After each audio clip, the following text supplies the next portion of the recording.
Osborne House has terraced gardens descending to a private beach, views across the Solent, and 21 miles of walks through its grounds. Victoria called it a little paradise, the one place she and Prince Albert could close the door on the world and simply be a family. Then Albert died, and Victoria turned their paradise into a shrine that lasted 4 decades. She ordered his rooms preserved exactly as he had left them. Every morning, servants carried hot shaving water to his dressing room and laid fresh clothes across his bed, for a man who would never wear them again. She slept beside his photograph on the pillow next to hers. She wore black until the day she died. The nation turned against her seclusion. An empire expanded around her grief. A banqueting hall in the style of the Indian Raj was built into the walls of her seaside cottage, and when she finally died at Osborne in 1901, not one member of her family wanted to keep the house. This is the story of a building that was designed as an escape from the palace, and became the most intimate prison in the history of the British monarchy. Not through cruelty or neglect, through the quiet, irreversible logic of a house that was loved too deeply by one woman and then not at all by anyone who came after. In 1843, Queen Victoria was 24 years old, already a mother 3 times over, and desperate for somewhere to breathe. Buckingham Palace was not a home. It was a machine, loud, porous, overrun with courtiers, ministers, and officials who expected access to their sovereign at almost any hour of the day or night. There was no firm boundary between domestic life and the business of the state. Corridors filled with dispatches. Drawing rooms doubled as audiences. The nursery existed within earshot of government, and government showed no interest in keeping its voice down. Victoria wanted what no reigning monarch of Britain could easily have. She wanted a front door she could close. Her husband understood this better than anyone. Prince Albert of Saxe-Coburg and Gotha had married into the most visible household in Europe, and he recognized early that the marriage itself would not survive indefinitely under these conditions. The royal couple needed a retreat, not a hunting lodge borrowed from a nobleman, not a castle lent by the state, but a property they owned outright. A place where Albert could shape the rooms, the gardens, the daily rhythm of family life without a government department standing over his shoulder and questioning every wallpaper sample. The search led them to the Isle of Wight.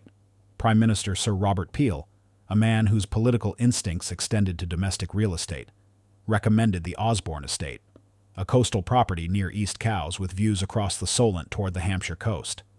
It was manageable in scale, sheltered by mature woods on the landward side, and crucially, reachable by sea.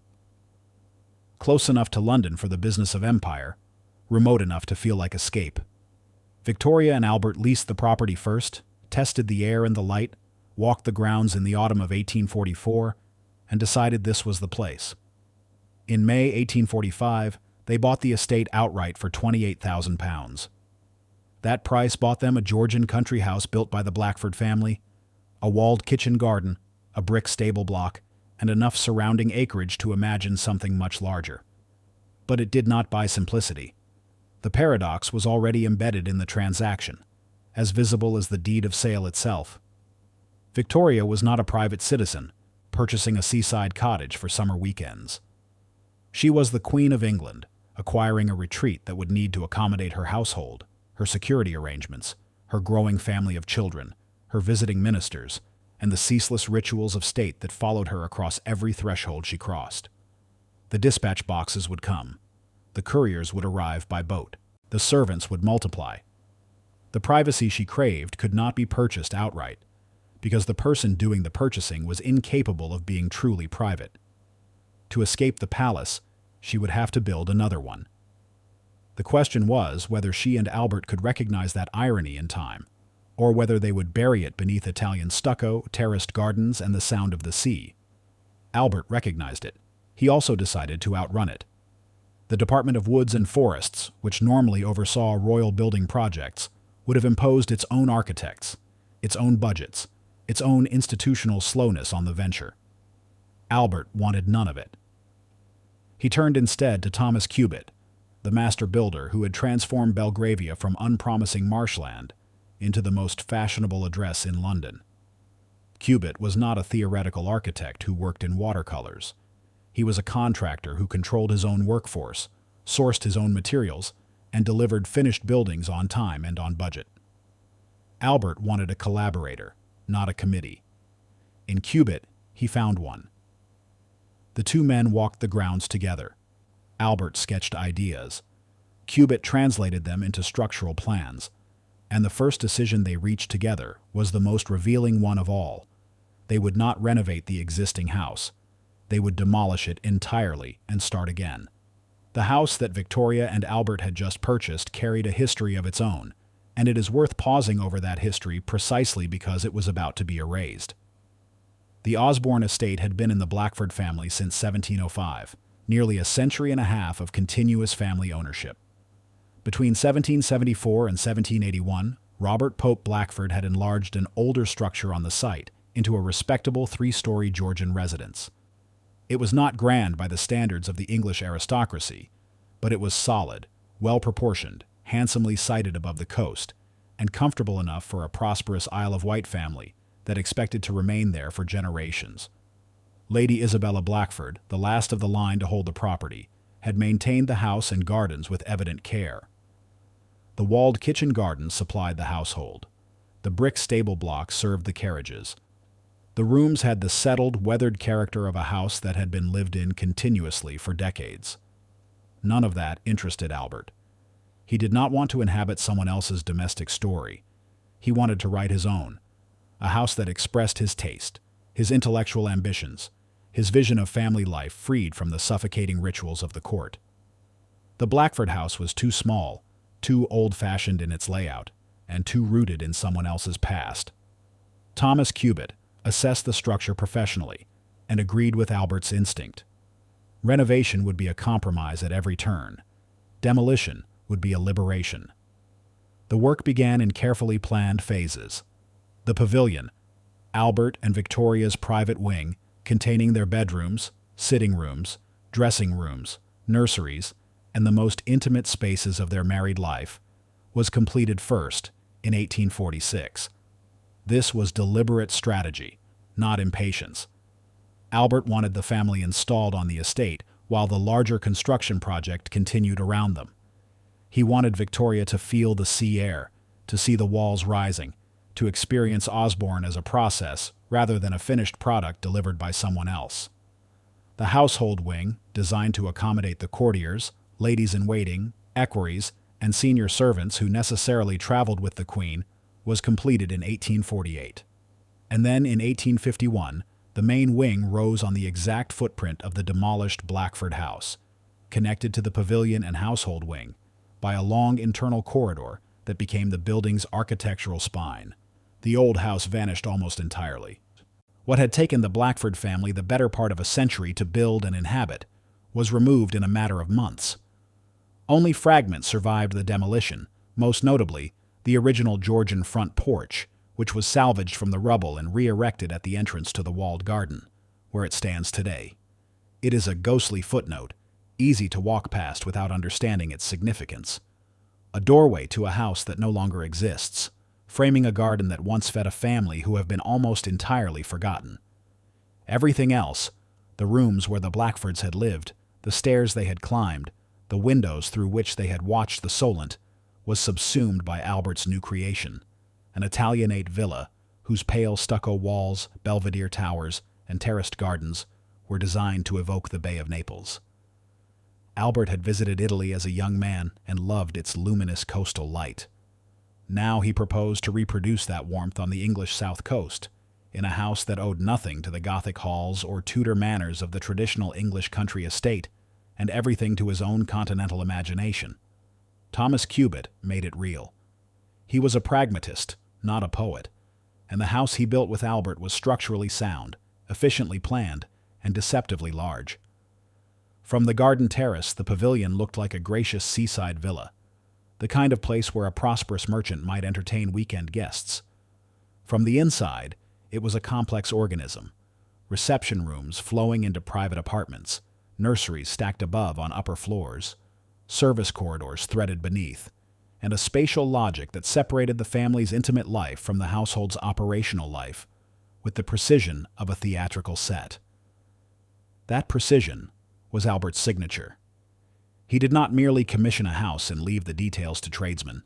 He choreographed a way of living. The rooms were arranged so that Victoria and Albert could move between public and private spaces without ever crossing the path of a servant carrying coal or a footman delivering silver. The children could play in the garden without encountering a courier arriving with government dispatches from London. The household could function at full capacity. Meals prepared, fires lit, linens changed, horses groomed, without the Queen hearing a single note of the machinery that sustained her comfort. Every door placement, every corridor angle, every service staircase was a deliberate decision about who belonged where, and when, and why. It was, in its way, a masterpiece of domestic engineering, and it was also the first signal of what Osborne would eventually become. A house that felt spontaneous required meticulous planning to achieve that effect. A house that felt intimate required a hidden army to maintain the illusion. A house that felt like escape required walls thick enough to keep the outside world at bay. The architecture of freedom, it turned out, bore a striking resemblance to the architecture of control. For roughly 15 years, from the mid-1840s through to Albert's death in December 1861, Osborne House was the happiest place in the royal calendar. Victoria said so herself, repeatedly, in her journals and her letters. She called it a little paradise, and by her own account, the family's time there carried a warmth and an ease that Buckingham Palace and Windsor Castle could never replicate. The children were the engine of that happiness. Victoria and Albert would eventually have 9, and Osborne was where those children had room to grow. Room in the literal physical sense that mattered to a large family crammed into institutional residences for most of the year. The gardens were vast and carefully layered. Formal Italianate terraces descending from the house through sculpted flower beds and ornamental fountains, then giving way to open parkland, dense woodland, winding paths through planted groves, and eventually the private beach where the family bathed in the sheltered waters of the Solent. Albert designed much of the landscape personally, adjusting sightlines, planting trees, routing paths with an obsessive attention to how the eye would travel across the ground. By 1864, the network of walks and drives across the estate stretched to 21 miles. This was not a garden attached to a house. It was a private country, scaled to a family that kept expanding. The most revealing creation of those years was not the main house at all.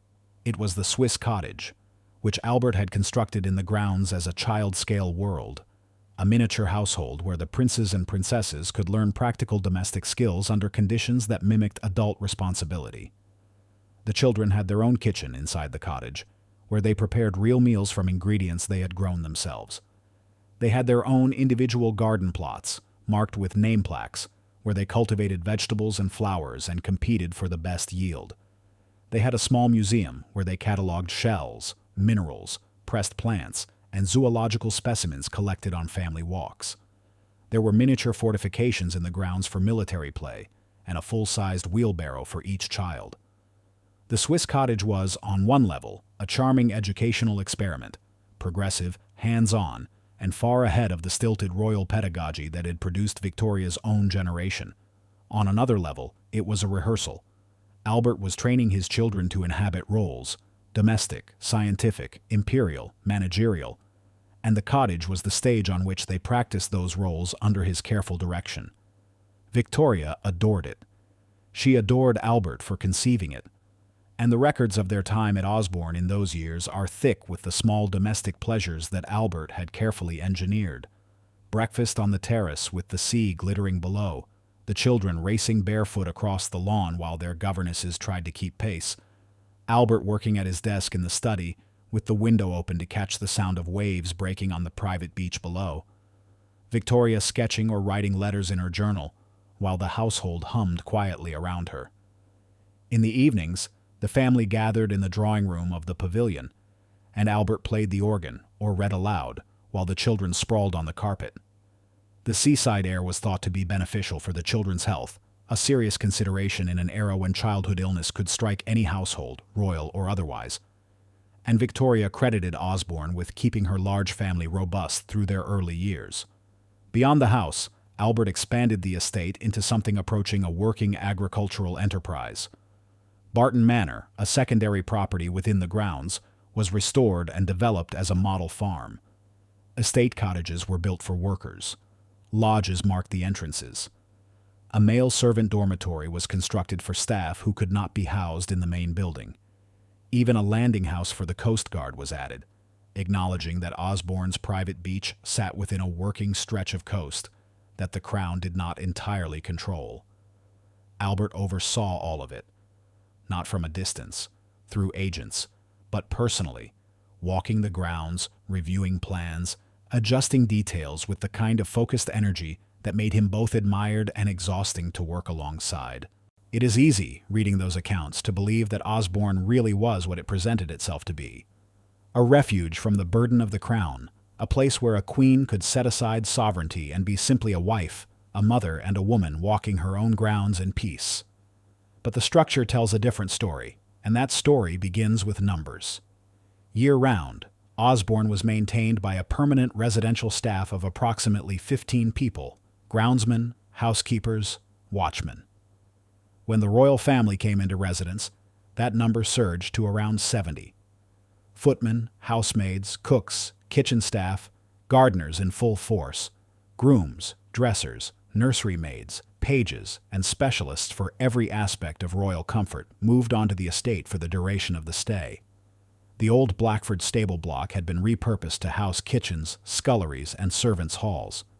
A male servant dormitory accommodated the lower-ranking men of the household. Separate quarters were constructed for the housemaids. The long corridor connecting the main wings of the house was not merely a passage between family rooms. It was the logistical spine of an operation that made domestic intimacy possible by rendering the labor that produced it completely invisible. This is the founding deception of Osborne House, and it is not a malicious one. Albert was not a cruel employer. Servants were paid, housed, fed, and managed by a household that prized efficiency and order. The system worked because Albert insisted on systems working. But the gap between the pastoral myth and the service machinery is the gap that defines this building at every stage of its life. Osborne could feel like a cottage only because it functioned like a hotel. The privacy was genuine, but it was manufactured, produced fresh each morning by dozens of people whose own lives were structured entirely around the comfort of a family that preferred not to see them. Then, on the 14th of December, 1861, that comfort ended forever. Prince Albert died at Windsor Castle. He was 42 years old. The cause was almost certainly typhoid fever, though some modern historians have suggested that a longer underlying illness, possibly Crohn's disease or abdominal cancer, may have contributed to his decline. He had been visibly unwell for weeks, and Victoria had watched his deterioration with a terror that she would describe for the rest of her life as the defining trauma of her existence. He did not die at Osborne. That fact matters enormously, because what happened next would transform the Isle of Wight house into something it had never been during Albert's lifetime, and something he could never have intended it to become. Victoria's grief was immediate, annihilating, and, as the decades would prove, permanent. She described herself as a poor, broken-hearted woman. She withdrew from the public world almost completely. The court went into full mourning. The nation followed, and Osborne House, Albert's joyful creation, lost the only person who had ever truly been its animating force. The architect was dead. The building remained, and the woman who owned it would spend the next 40 years turning it into his ghost. What Victoria did in the weeks after Albert's death was not, by the standards of her era, unusual. Victorian mourning was elaborate, codified, and socially enforced. Widows were expected to wear black, to withdraw from society, to observe months or years of seclusion. What made Victoria's mourning extraordinary was not its form, but its scale, its duration, and its architectural consequences. She ordered that Albert's rooms be preserved exactly as he had left them. Not only at Osborne, at Windsor Castle and Balmoral as well. Across 3 royal residences, spanning hundreds of miles, the prince's private spaces were to remain untouched, as though he might walk back through the door at any moment. His clothes stayed in his wardrobes. His papers lay on his desk. His personal effects, Brushes, pens, books, the small objects of daily routine, remained precisely where he had last placed them. And then the rituals began. Every morning, servants carried hot shaving water to Albert's dressing room and set it by the basin. Clean clothes were laid out on his bed. Fresh towels were hung on the rack. The daily routine that had attended a living, breathing man was performed identically for a man who had been dead for weeks, then months, then years. The Royal Collection Trust describes these preserved rooms as living monuments, and the phrase is precisely accurate. They were not shrines in the passive sense, locked chambers gathering dust behind a velvet rope. They were actively maintained performances of a life that had stopped.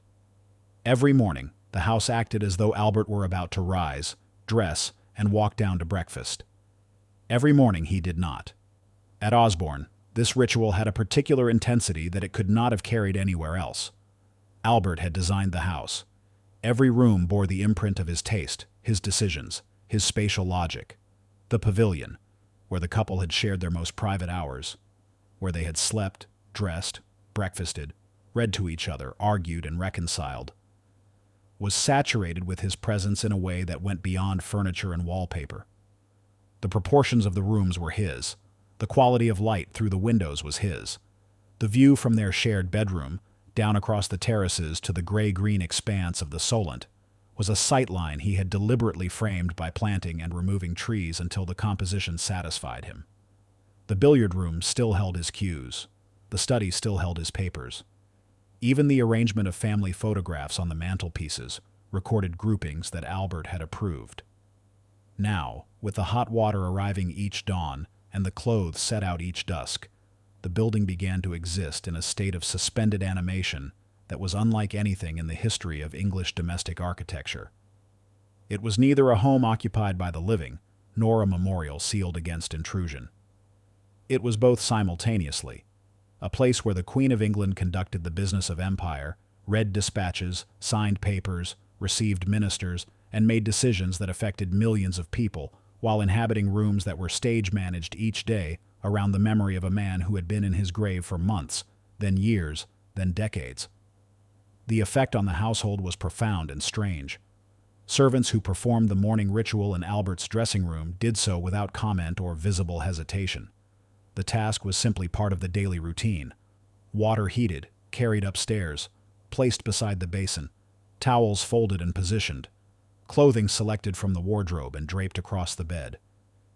It had the quality of theater performed for an audience that would never arrive. And yet no one within the household treated it as theater. The Queen's instructions were the household's reality, and within that reality, Prince Albert's mourning requirements had not ceased. They had merely changed in character. What had once been practical service to a living man became ritual service to an idea of a man, an idea maintained with such meticulous physical detail that the boundary between devoted remembrance and sustained delusion became, for anyone living inside the house, genuinely impossible to locate. Into this grief-saturated world walked John Brown. A Highland servant from Balmoral, Brown had originally attended Prince Albert on shooting and stalking expeditions across the Scottish estate. He was a physically imposing figure, tall, broad-shouldered, bearded, direct in speech to the point of deliberate bluntness, and after Albert's death, Victoria drew him into her personal circle with an intensity that startled the court and eventually scandalized the wider nation. By the mid-1860s, Brown was Victoria's constant personal attendant at every residence, including Osborne. He was fiercely protective, often rough in manner, and granted a level of intimate daily access that no servant of his rank was supposed to enjoy. He spoke to the Queen without the elaborate verbal forms of address that court protocol demanded. He handled her ponies, managed her outdoor wheelchair on the Osborne grounds, poured her evening whiskey, and stood physically closer to her person than any courtier or minister dared. The nature of their relationship has been debated for more than a century, and the debate itself reveals more about the people conducting it than about the two principals. What is beyond debate, however, is the effect Brown had on the Osborne household. His presence was resented by senior courtiers, who viewed his access as an affront to the social hierarchy they had spent their careers climbing. It was whispered about in the press, which coined the mocking nickname Mrs. Brown for the Queen. and it was tolerated by Victoria herself because she needed Brown with a fierceness she made no effort whatsoever to disguise or justify. He was, in his own rough-hewn way, the living counterpart to the dead man's rooms, a source of raw personal comfort that violated every protocol the mourning palace was supposed to maintain. The house absorbed Brown's presence, as it absorbed everything Victoria brought into its orbit. The mourning, the preserved rituals, the unsanctioned intimacy, the slow and seemingly permanent withdrawal from the world beyond the estate walls. Victoria's bedchamber at Osborne became the nucleus of a private universe, governed entirely by grief and its rituals. She slept beside a photograph of Albert, placed on the pillow next to hers, as though it were his face turned toward her in sleep. A plaster cast of his hand lay within reach on the bedside table. She wore black for the rest of her life, nearly 40 years in unbroken mourning dress, long after convention would have permitted her to wear half mourning colors, and eventually return to the full spectrum. She chose not to. The black was not convention. It was conviction. And the house that Albert had built to liberate his family from the oppressive formality of the court became, year by year, the most intimate prison in the history of the British monarchy. Every room a reminder, every morning ritual a reenactment, every day structured around the absence of a man whose continuing presence the building had originally been designed to celebrate. The outside world, the nation, the press, the ministers who needed their queen, would eventually notice, and the outside world would eventually grow angry. Victoria's withdrawal from public life was not merely a personal catastrophe. It was a constitutional one. The Queen of England had duties that no amount of private grief could suspend indefinitely. Openings of Parliament required her physical presence. State occasions demanded a visible sovereign. The monarchy's legitimacy rested in part on spectacle, on the idea that the crown appeared before the people, that the nation could see its ruler and know that she was performing the role for which she was maintained. After Albert's death, Victoria refused nearly all of it. She retreated to her residences, Osborne, Windsor, Balmoral, and she stayed inside their walls. For the first year or two, the nation was sympathetic. Grief was understood. A widow in black was a figure of pathos, not resentment. But as the years accumulated without any sign of recovery, 3 years, 5, 8, 10, that sympathy curdled first into puzzlement, then into frustration, and finally into open hostility. The Queen was invisible. She would not show herself at public events. She would not open Parliament in person. She would not host the diplomatic occasions that the court calendar required. The monarchy, which relied on visibility for its hold on the national imagination, was being governed from behind closed doors by a woman who appeared to have abandoned the obligations that came with her crown. By 1871, the anger had reached a pitch that genuinely threatened the institution. A pamphlet titled "What Does She Do With It?" circulated widely, attacking Victoria's personal finances and her stubborn refusal to perform even the most basic public functions. Republican sentiment, never a dominant force in British politics, but never entirely absent, found fresh oxygen in the vacuum Victoria had created. If the Queen would not be queen, the argument ran, then perhaps the country did not need one. The logic was crude and the movement was small, but it cut close enough to alarm Victoria's ministers and her own family. Her advisors begged her to reappear. Her eldest children pressed her. The press grew openly contemptuous. What pulled Victoria back into view was not any of these pressures. It was something far more brutal. In late 1871, her eldest son, Edward, the Prince of Wales, heir to the throne, the man on whom the future of the dynasty depended, fell gravely ill with typhoid fever, the same disease that had killed Albert a decade earlier. The parallel was agonizing, almost theatrical in its cruelty. Victoria rushed to Edward's bedside at Sandringham, and for days the nation held its breath. If the Prince of Wales died, the succession would be thrown into chaos, and the already damaged monarchy would face a crisis from which it might not recover. Edward survived. The relief was national, and it was spontaneous in a way that surprised even the palace.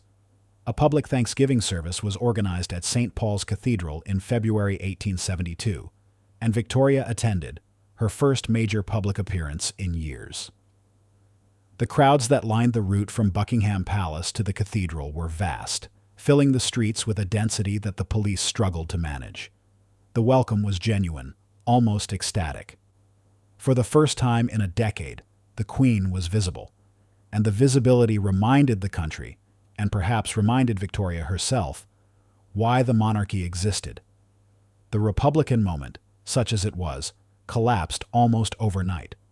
The pamphlets lost their audience. The speeches lost their force. A living prince, recovered from the same disease that had killed his father, proved more powerful than any constitutional argument. But Osborne did not change. Victoria returned to public duties gradually, reluctantly, and never with anything resembling enthusiasm or pleasure. She continued to spend long stretches at the Isle of Wight estate, continued to maintain Albert's rooms in their state of perpetual readiness across every residence, continued to inhabit a house whose emotional temperature had been set in December 1861, and never adjusted by a single degree in the years since. Her partial return to the public stage did not signal recovery from grief. It signaled accommodation, a negotiated truce between private mourning and public obligation. The Queen had learned, through political necessity rather than personal growth, to perform sovereignty when required while continuing to live inside grief when the performance ended. Osborne was where that private grief was housed, maintained, serviced, and protected from outside interruption. It remained so for the rest of her life. The household staff who served at Osborne during these long decades of widowhood operated within a peculiar atmosphere that was unlike any other royal residence in the kingdom. It was not the brisk administrative efficiency of Buckingham Palace, where the business of state kept the corridors moving. It was not the hearty outdoor sociability of Balmoral, where stalking, fishing, and Highland weather imposed their own rhythms. Osborne was heavier, slower, more deeply saturated with unspoken ritual and suppressed emotion. The preserved rooms were not discussed openly among the household. The mourning routines performed for the dead prince were not questioned, remarked upon, or treated as strange by anyone who wished to remain in service. The Queen's habits, however eccentric, however psychologically troubling they might appear to an observer arriving fresh from the outside world, were the household's governing law, and those habits were entirely shaped by a loss that no quantity of passing years appeared to diminish. And then, as the 1870s gave way to the 1880s, something else began to change at Osborne. Slowly at first, then unmistakably. The house that had begun its life as Albert's domestic experiment and then hardened into Victoria's mourning chamber started to acquire an entirely new layer, one that had nothing to do with grief and everything to do with power on a global scale. The British Empire was expanding toward its zenith, its territorial reach stretching across continents and oceans, and Victoria herself had become its symbolic figurehead. At Osborne, the most private house of the most private queen, empire walked through the front door and made itself at home. The empire did not arrive at Osborne in a single dramatic moment. It filtered in through the household, through the staff, through the objects and aesthetics that Victoria accumulated as her reign lengthened, and Britain's global reach expanded to its furthest territorial extent. By the mid-1880s, Osborne was no longer merely a mourning house. It was becoming something more complicated and more revealing. A domestic space, threaded with the textures of imperial power, inhabited by people whose very presence on the Isle of Wight was a consequence of conquest, trade, and colonial authority, exercised thousands of miles from the English coast. The first visible change was in the servants. Victoria had employed Indian attendants at court for some years, but in 1887 the arrangement deepened significantly. That year, the year of her Golden Jubilee, marking the 50th anniversary of her accession, Indian servants were formally incorporated into the Osborne household on a permanent basis. The male servant dormitory on the estate was physically extended to accommodate them. They wore their own dress. They observed their own dietary customs, and they served a queen who, since 1876, had carried the additional title of Empress of India, a title she had pursued with considerable personal enthusiasm through her Prime Minister Benjamin Disraeli, and which transformed her, at least symbolically, from a European sovereign into the figurehead of a vast subcontinental dominion she would never once visit in person. She was Empress of India in the drawing rooms of the Isle of Wight, surrounded by sea air and English oak, studying the languages of a subcontinent she knew only through reports, gifts, and the faces of the men who served her meals. Among these servants, one figure rose to a prominence that rivaled and eventually exceeded John Brown's. Abdul Karim arrived at Osborne in 1887 as a young man assigned to wait at the royal table. Within months, Victoria had elevated him. She asked him to teach her Hindustani, and she gave him the title of Munshi, teacher, and began studying the language with a dedication that both impressed and deeply unsettled her household. Karim was intelligent, ambitious, and acutely aware of the opportunity Victoria's personal favor represented. He moved from table servant to language tutor to confidant to personal Indian secretary, and the court's reaction at each stage of his ascent was ferocious. Senior courtiers objected to his influence. Members of the royal family resented his access to the Queen's private rooms and her private correspondence. The objections were tangled inextricably with racial prejudice, some of it barely disguised behind protocol, some of it expressed with startling openness. And Victoria's refusal to yield to that prejudice became one of the quieter but more consequential acts of personal stubbornness in her long reign. She kept Karim at her side. She defended him against the household. And at Osborne, where the walls had already absorbed one scandalous personal intimacy in the form of John Brown, a second layer of private defiance settled into the rooms and corridors. But the imperial dimension of Osborne extended beyond the household staff and into the wider web of Victoria's personal relationships with people whose lives had been shaped by British colonial power. Sarah Forbes Bonetta was a Yoruba girl, orphaned in the wars of the Kingdom of Dahomey in West Africa, who was brought to England and presented to Victoria as a kind of diplomatic gift by a naval officer in 1850. Victoria took an intense personal interest in Sarah's education and welfare. She paid for the girl's schooling. She monitored her progress through letters and visits. She attended Sarah's wedding and stood as godmother to her daughter, who was named Victoria in the Queen's honor. Sarah visited Osborne during her years under the Queen's patronage, and her presence at the estate, a formerly enslaved African child, walking the same corridors and sitting in the same rooms as the Queen of England, places the house squarely within the networks of empire, race, and colonial authority that modern scholarship has traced with increasing precision and discomfort. Sarah was not a servant. She occupied something more ambiguous and more historically revealing, a position created by the intersection of imperial violence, personal charity, and royal patronage. Her story, connected to Osborne through Victoria's direct and sustained involvement, deepens the contradiction at the heart of the house. Osborne was supposed to be a private refuge, sealed off from the world. But the private life of a queen empress was never separable from the global systems that sustained her wealth, her title, and her authority. The world was always already inside the walls. By the late 1880s, that contradiction had become architectural. Osborne had a practical problem that Albert's original design had never fully resolved. The house lacked a proper grand reception room, a space large enough for formal entertaining on a scale appropriate to Victoria's dual status as Queen of England and Empress of India. The pavilion was intimate. The household wing was functional. Neither was equipped for state banquets, diplomatic occasions, or the kind of ceremonial display that an aging empire increasingly demanded of its sovereign. For decades, the deficiency had scarcely mattered, because Victoria's deep withdrawal from public life meant she rarely entertained on any significant scale. But as her reign stretched past its 40th year, and the rituals of late imperial Britain grew more elaborate and more self-conscious, the absence of a proper ceremonial room at Osborne became impossible to ignore. The solution Victoria chose would become the most spectacular, the most revealing, and the most unsettling addition the house ever received. In 1890, work began on a new wing at Osborne, the Durbar Wing, and the name alone declared how completely the house had been transformed from its original purpose. A Durbar was an Indian court reception, a formal ceremony at which a sovereign or viceroy received homage from subordinate rulers and dignitaries.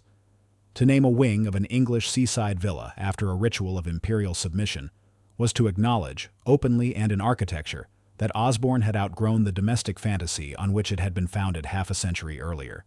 The commission for the design was given to John Lockwood Kipling, father of Rudyard Kipling, and a man who had spent decades immersed in the artistic traditions of the Indian subcontinent. Lockwood Kipling had served as principal of the Mayo School of Art in Lahore and later as curator of the Lahore Museum, and he understood Indian decorative traditions not as a colonial tourist, borrowing exotic motifs, but as a scholar and educator who had worked alongside Indian craftsmen and artists for the better part of his professional life.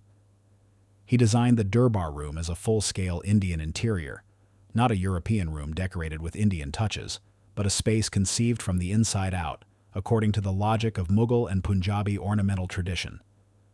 For the execution of the room's extraordinary plasterwork, Kipling brought in Bhai Ram Singh, a Punjabi woodcarver and architect of exceptional skill who had trained at the Mayo School and gone on to design significant buildings across the Punjab, including the landmark Aitchison College in Lahore. Ram Singh was not a laborer imported to follow European instructions. He was a master craftsman executing work in a tradition he understood more deeply than anyone else involved in the project. The room he and Kipling created together is extraordinary by any standard. The walls and ceiling are covered in dense, intricately modeled plasterwork. Peacocks, lotuses, intertwining arabesques of foliage, executed in white and off-white that gives the surfaces the quality of carved ivory illuminated from within. The effect on entering the room is overwhelming, almost disorienting in its richness. Standing inside the Durbar Room is like standing inside a jewelry box designed for a deity. And it is profoundly strange in context. This room sits inside a house on the Isle of Wight, built for a woman who wanted somewhere quiet to raise her children and escape the formalities of the court. The distance between the Swiss cottage, where the young princes and princesses weighed their garden vegetables on miniature scales and catalogued seashells in a toy museum, and the Durbar Room, where the aesthetic language of the British Raj was deployed at imperial scale to compensate for a missing dining hall, measures the full arc of what Osborne became across Victoria's lifetime. The house that began as a correction to palace life had become, in its final form, something more elaborate and more compromised than any palace Albert would have recognized. Princess Beatrice, Victoria's youngest daughter, oversaw much of the practical management of the Durbar Wing's integration into the household. Beatrice had remained at her mother's side throughout the long decades of mourning, unmarried until she was 28, and even after her marriage in 1885 continuing to live at Osborne with her husband, Prince Henry of Battenberg. She was, in many ways, the quietest human cost of Osborne's emotional economy. Victoria's need for constant companionship, her refusal to allow her youngest child to establish a fully independent life, shaped Beatrice's existence as thoroughly as Albert's death had shaped the house itself.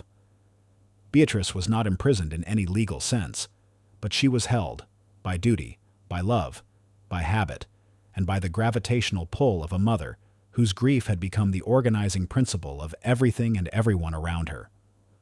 When Prince Henry died in 1896, Beatrice remained at Osborne with Victoria. The house had claimed another life. The Durbar Wing was completed in 1892, and with it, Osborne reached its final and most contradictory form. The house now contained every layer of its history simultaneously, stacked like geological strata visible in a single cross-section. Albert's Italianate pavilion with its careful domestic choreography, the service corridors and dormitories that sustained the illusion of simplicity, the preserved rooms where a dead man's morning routine was still performed each day by servants who did not question the instruction, and now a dazzling Indian banqueting hall whose splendor announced that the private refuge had become, irrevocably, an imperial stage. The distance from the Swiss cottage to the Durbar Room was a walk of a few minutes across the garden. The distance between what they represented was the entire span of Victoria's reign. Victoria herself seemed untroubled by the accumulation of contradictions, or perhaps was simply unable to perceive them from her position at the center. In her final years, the household at Osborne had settled into patterns that combined mourning, empire, and domesticity in a mixture that would have been incomprehensible to anyone outside its walls.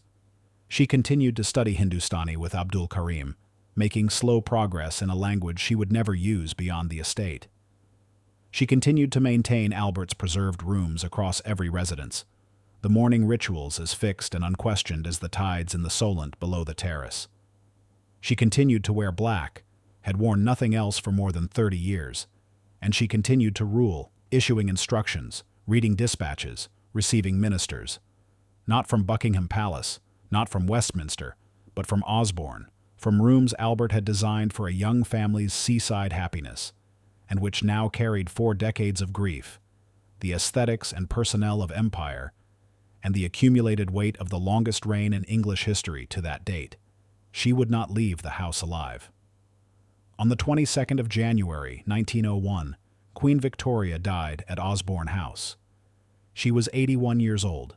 She had reigned for 63 years, longer than any English monarch before her, and she had spent much of the final 4 decades of that reign at the Isle of Wight estate, inside the walls that Albert had designed, and she had transformed beyond anything he could have foreseen.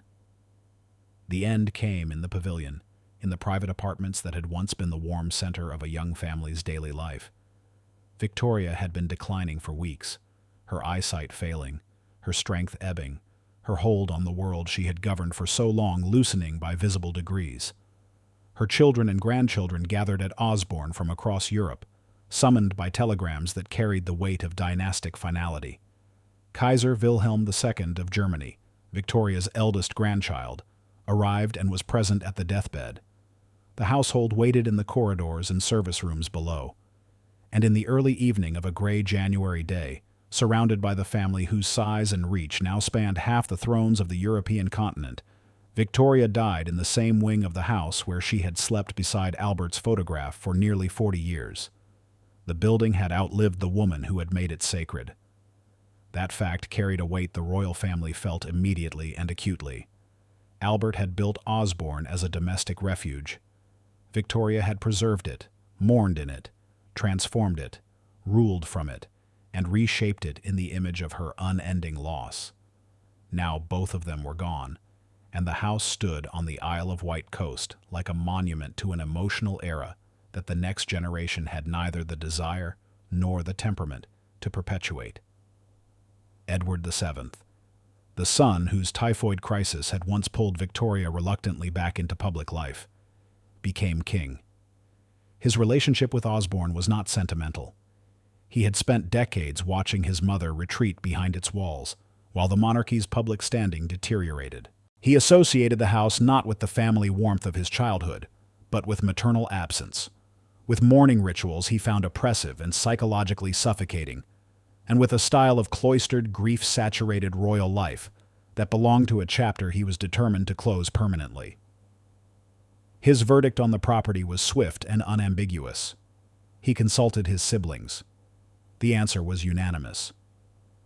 No member of the royal family wanted to take on Osborne as a private residence. The financial cost was too high. The emotional weight was too heavy. The associations were too dark. Edward sealed Victoria and Albert's private rooms on the first floor of the pavilion. The photographs on the walls, the plaster cast of Albert's hand on the bedside table, the pillow where his portrait had lain every night for 4 decades, the dressing room where hot water had been faithfully delivered every morning. All of it was locked behind doors that would not be opened to public view for more than half a century. The morning ritual, at last, ceased. No one would carry hot water up those stairs again. No one would lay out clothes on that bed. The performance was over, and the set was sealed. Princess Beatrice, who had lived at Osborne for virtually her entire adult life, was given the task of managing Victoria's personal papers. She spent years editing, and, by many accounts, heavily censoring, Victoria's private journals, transcribing selected passages and burning the originals. Whatever the journals contained about the mourning years, about Brown, about Karim, about the daily texture of life inside the house of grief, much of it was destroyed by the daughter who had been most thoroughly shaped by that grief. Osborne's secrets were not merely sealed behind locked doors. Some of them were put to the flame by the person who had lived closest to them. On Coronation Day, 1902, Edward VII formally presented the Osborne estate to the nation. The gift was generous in its public appearance and ruthless in its private logic. The king was shedding a property that no one in his family could bear to inhabit. The nation received a house whose grandeur was inseparable from its grief, and whose long-term maintenance would become someone else's burden for the next century and beyond. The state did what states always do with surplus grandeur. It repurposed the building. Part of the ground floor was open to the public as early as 1904, barely 3 years after Victoria's death, and the paint scarcely dry on Edward's gift. The state apartments, the reception rooms, the Durbar Room with its astonishing Indian plasterwork, these became exhibition spaces, visited by tourists who walked through rooms where a queen had mourned and an empire had entertained, and who left with postcards and a vague but genuine sense of having touched something historically important. The rest of the estate was put to institutional use with a speed that suggested the government had been planning for the gift before it was formally offered. In 1903, the grounds became the site of the Royal Naval College Osborne, a training establishment for junior naval cadets entering the service at 13 or 14 years of age. Temporary buildings went up across the parkland, functional, utilitarian, weatherboarded structures that bore no aesthetic relation whatsoever to Albert's Italianate vision. Young men in naval uniform marched across lawns where Victoria's children had once raced barefoot. Parade grounds replaced ornamental gardens. Dormitory blocks sprouted among the specimen trees Albert had planted to frame his sightlines toward the coast. The Swiss cottage, that miniature world of domestic rehearsal where the princesses had baked bread and the princes had drilled with toy soldiers, found itself surrounded by an institution devoted to an entirely different kind of preparation for adult life, one that involved navigation, seamanship, discipline, and the expectation of service in the world's most powerful navy. Among the cadets who passed through Osborne's gates were figures who would later shape the century. The college operated until 1921, when it was consolidated with the Royal Naval College at Dartmouth. Henry Hawkes, one of the figures associated with the administration of the Osborne site during its early institutional years, helped manage the transition from royal residence to training ground. Many of the temporary buildings erected for the cadets were demolished in 1933, but their foundations and the scars of their presence remained in the landscape for decades, ghost buildings haunting a ghost estate. Meanwhile, other parts of the property were converted into a convalescent home for military officers recovering from illness and injury.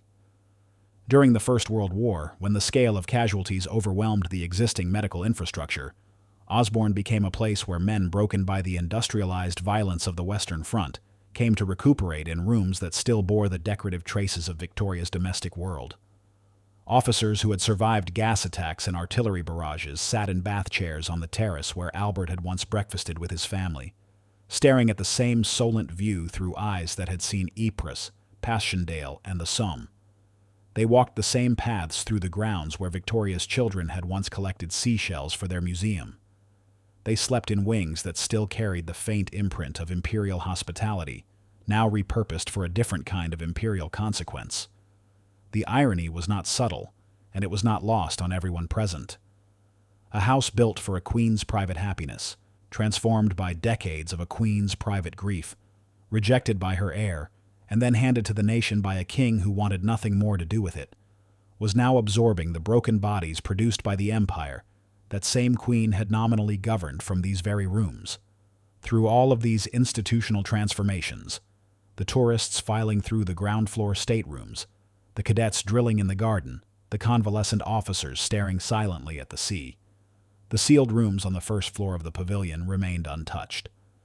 Edward VII had locked them in 1901, and locked they stayed through 2 world wars, through the end of empire, through the accession of 2 further monarchs.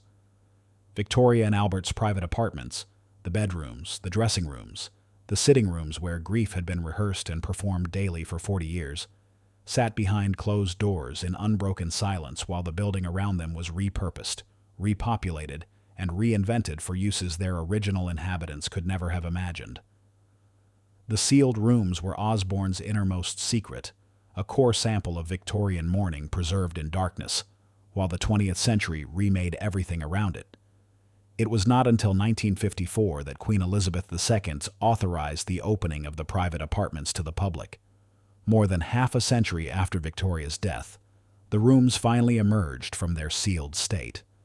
The photographs still hanging on the walls, the furnishings still in their positions, the atmosphere still thick with the residue of a mourning that had defined the building for longer than any other single chapter of its long existence. Today, no one lives at Osborne House. It is owned by the nation and managed by English Heritage, the charitable trust responsible for over 400 historic sites across England. The house is Grade 1 listed, the highest level of protection available under English law. The gardens and parkland carry their own protections. The private beach, where Victoria and Albert bathed with their children in the sunlit summers of the 1850s, was opened to the public only in 2012, more than 150 years after it was last used by the family that made it. English Heritage took over the management of Osborne in 1986, and since then the process of careful, incremental opening has continued. Additional rooms were made accessible to visitors in 1989. The private beach was finally opened in 2012. Each new phase of access has required its own program of conservation, interpretation, and security, each one a negotiation between the imperative to share and the imperative to protect. Visitors who come to Osborne now move through a property that has survived with unusual and almost eerie completeness. Many of the original furnishings remain in place, not reproductions, not period-appropriate substitutes, but the actual objects that Victoria and Albert selected, arranged, and lived among. Items from the royal collection, paintings, sculptures, decorative pieces, personal effects numbering in the thousands, still fill the rooms in arrangements that echo, if imperfectly, the way they were positioned during Victoria's long residence. The Durbar Room still astonishes with its carved plasterwork. The Swiss Cottage still stands in the grounds, restored and open. The terraces still descend through their Italianate levels toward the sea. For a building that passed through military hands, institutional conversion, wartime use, and decades of shifting governmental priorities across the entire 20th century, the degree of physical and decorative survival is remarkable. But that survival requires labor, and the labor is constant, expensive, and largely invisible to the visiting public who benefit from it. English Heritage's annual winter deep clean of Osborne takes approximately 4 months to complete. It involves dust sheeting roughly 1,500 individual objects, cleaning every surface in every open room, inspecting every textile and picture frame for signs of deterioration, treating pest infestations, managing humidity levels that can fluctuate dangerously in a coastal house exposed to salt air and seasonal damp, and restoring the entire property to a condition that allows it to be safely reopened for another season of public access. The Swiss Cottage alone, that small building in the garden, a fraction of the estate's total footprint, required a dedicated conservation project costing £1.65 million, completed in 2014. Behind the polished presentation that visitors experience on a pleasant summer afternoon lies an infrastructure of conservation professionals, security staff, collections managers, maintenance teams, curatorial specialists, and administrative systems whose complexity Prince Albert himself might have recognized with grim familiarity. It is another hidden machine, sustaining another beautiful surface, just as the original servant apparatus once sustained the illusion of domestic simplicity for a family that preferred not to see how their comfort was produced. The financial picture, too, echoes the paradox that has defined Osborne from the very beginning. English Heritage does not publish site-specific budgets for individual properties, but the charity's wider accounts for the 2024-25 financial year offer a clear picture of the economic ecosystem within which Osborne operates. £42.7 million in admission income across the entire portfolio, £55.7 million in membership fees, £31.4 million in retail and catering revenue, and £13.45 million in donations and grants. Osborne draws visitors and generates revenue, but it also consumes resources: conservation, staffing, security, grounds maintenance, collections care, at a rate that no single heritage site can sustain in isolation. The house that proved too expensive for the wealthiest family in England to keep as a private residence is now too historically significant for the nation to let go, and too costly for any single funding stream to maintain without the cross-subsidy of a larger organizational structure supporting it. And there is a present-day tension that gives Osborne's story a final contemporary edge. English Heritage has resisted the routing of the King Charles III England coast path through the Osborne estate, arguing that allowing public walkers through the grounds would create unacceptable risks to both the conservation of an irreplaceable historic landscape and the security of a collection reportedly numbering around 10,000 crown objects held on the site. The dispute is narrow in administrative terms, a matter of path routing and access agreements, but symbolically, it is the same dispute that has defined the building since the day Victoria and Albert signed the purchase deed in 1845.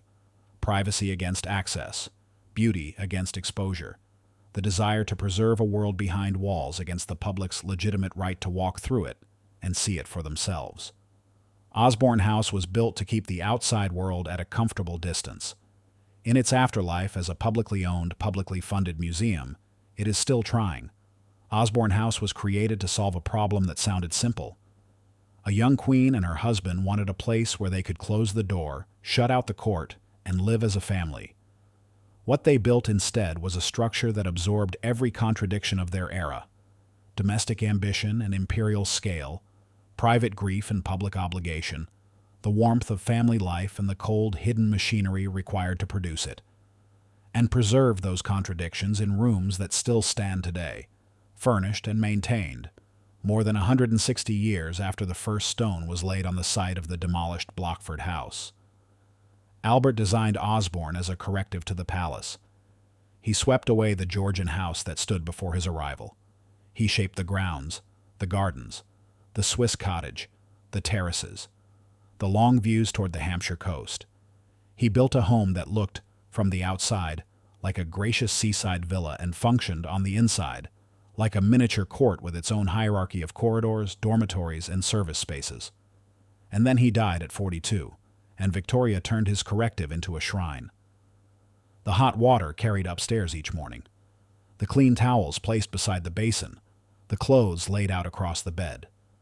The daily performance of a life that had stopped, maintained not for weeks or months but for decades, by servants who understood that the Queen's grief was not a temporary condition to be managed, but the permanent emotional climate of the household they served. That grief remade the building more profoundly than any architect could have done. Under Albert, Osborne was a house of aspiration, a demonstration of what a royal family retreat could become if enough intelligence, taste, and money were applied to the problem of privacy. Under Victoria alone, it became a house of suspension. Domestic life frozen at the precise moment of maximum loss, replayed each morning in ritual, preserved in each room as evidence, extended through the decades until the period of mourning outlasted the marriage it was mourning. Under Edward VII, it became a house of rejection, a building so weighted with sorrow and suffocating memory that no one in the family could face the prospect of inhabiting it. Under the state, it became a house of institutional adaptation. Naval College, convalescent home, tourist attraction, public museum. And under English heritage, it has become a house of controlled access, maintained with extraordinary professional care, and defended, even now, against the very openness that its public status demands. The pattern is not one of decay. Osborne House did not crumble. It did not burn. It was not abandoned to ivy and weather.